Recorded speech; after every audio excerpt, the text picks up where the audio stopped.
don't see the rest. So when I came, I went to the Ministry of Tourism. By the time there was Angela Colley, and the director was called... Well, Angela is now a High Commissioner in Nigeria. Okay, the director was called Elizabeth Senghor. Senghor. Okay, and I have a short meeting with them, and I showed them the documents that I came with from England concerning Gambian history. And I told them I'm looking for the rest of these files because those documents are important. We can turn them into documentary films. And when we turn them into documentary films, the GRTs will happen.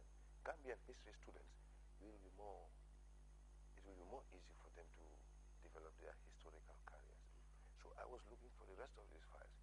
So I have a bit of meeting with them, and they were very interested in that. They even wanted to give me a job. They said, we want to give you a job here to be doing research for us. I said, yeah, I would like to do it, but I have a project at home. And they said, no, we can provide you with a card that anytime if you come to Banjul, you go to the National Archives and do some job.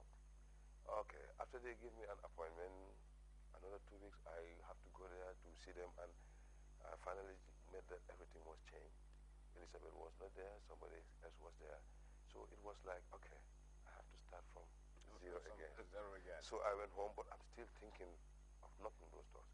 Because the film I did with BBC in 1993. Yes, I was coming to that. You said in 1993, you did a document with the BBC, The Scat of the Two Marys. The Scat of the Two Marys.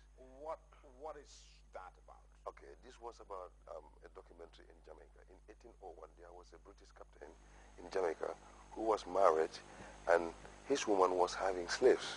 So these slaves were working in the plantation. Okay. This woman, this wife of the captain is called Mary. But inside the slaves, there is another black woman called Mary. So this Mary, the boss, was writing her diary every day. How nice it was to have slaves, and how good her job was going on. But the other Mary, in the slaves, the black Mary, is writing how horrible is this master, and how much suffering they're going through. So finally they put these two diaries together and make this film. And then they call it The Scat of the Two Marys. So why was I in the film? I went to England as a Gambian. I was not entitled to work in England because of a sea visit. Just went to visit my woman friend. And but the BBC said they would give me this job, even if I'm not entitled to work, because they need me. They wanted some African soundtracks in the film, and I have to put these soundtracks in. Then they also want me to be part of the slaves in the films. And even in the film, I was the only one who speak an African language alongside the making of the film. And this contract I make with them was like, I'm giving you my soundtrack, but I'm not giving you the royalties. And they paid me some money. It was not bad. I have almost about £3,000. That wasn't bad. Like in 4 days or something like that. And then I came back home with that. And they were supposed to give me a copy, but I came and stayed home for a long time, and I lost some of my documents. When I went back to England, I was more busy in playing music, so I couldn't follow this up. But I think still I can ask them to give me a copy of this film. So there's a documentary, and it's a history about Jamaica. What about what happened between our people and those invaders who came here for hundreds of years? We can turn them into documentary films. We're teaching students in school to learn about this history. When they saw it in TV, it's more easy to learn by seeing than hearing. Then I think Minister of Tourism and Culture should focus a bit on this stuff, because the files that have been written by British and Spanish, because I was seeing in my list that there are some records of Spanish history for Gambia that we don't know where they are. And some German records are out there. Some Dutch, because all of them have been into this country, and each of these colonies is keeping their archives. So we as researchers in the Gambia, we have to be able to find out all these records and know how we can trace them. Yeah. So I think it's interesting for us to focus on finding out this history, having the complete files, then write them into script writing to turn them into documentary films. I think it's very interesting. This is the interview, and my guest is Keba Fai. Keba will come to part 2 of our discussion. Earlier on, before I interrupted you, because I wanted us to look at your profile and, of course, look at the Black Cow Cross-Cultural Center. Let's come to the other side, which I find very interesting and which I hope that my viewers will try to understand very well. You believe that the human being is living in dualism. Now we're looking at the human being in its abstract and material form. You believe that the human being is living in dualism. What do you mean? Okay.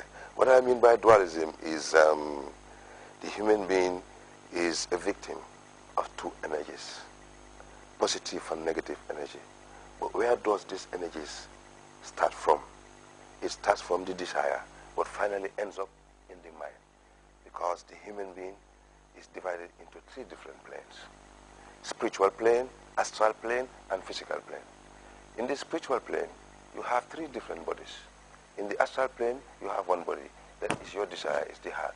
And in the physical plane, you have four different bodies. You have the emotional body, the mental body, the etheric body, and the physical body. So now, that means we have to know what is a human being. What do we call a human being? Is it this flesh? Because this is not a human being. This doesn't last long. And finally, when this change happens, that somebody is dying, we said they are dead. But no one dies here. This is a change. A frame and a picture has been separated. Now you hold onto the frame, you're crying and saying he's dead. It's just a frame. The picture is still there. So we have to know what a human being is. Because we came on earth, we saw ourselves, and we have made a lot of different stories from our psychological powers to try to summarize ourselves from imagination and analogy. But how many of these words are matching with the truth? Because there is what we call the natural law, that things are happening every day, and they are happening according to how they happen. So the contribution of the human being in this process, this cycle of change, that is what I want us to talk about. And how can the human being knows his effectivity and defectivity? So we have 7 different bodies inside ourselves, that each body is oriented to something that determines your material life. Let's start it from number 1, at the base of the spine. That is where your survival... Even the spinal cord. Yeah, the spinal cord.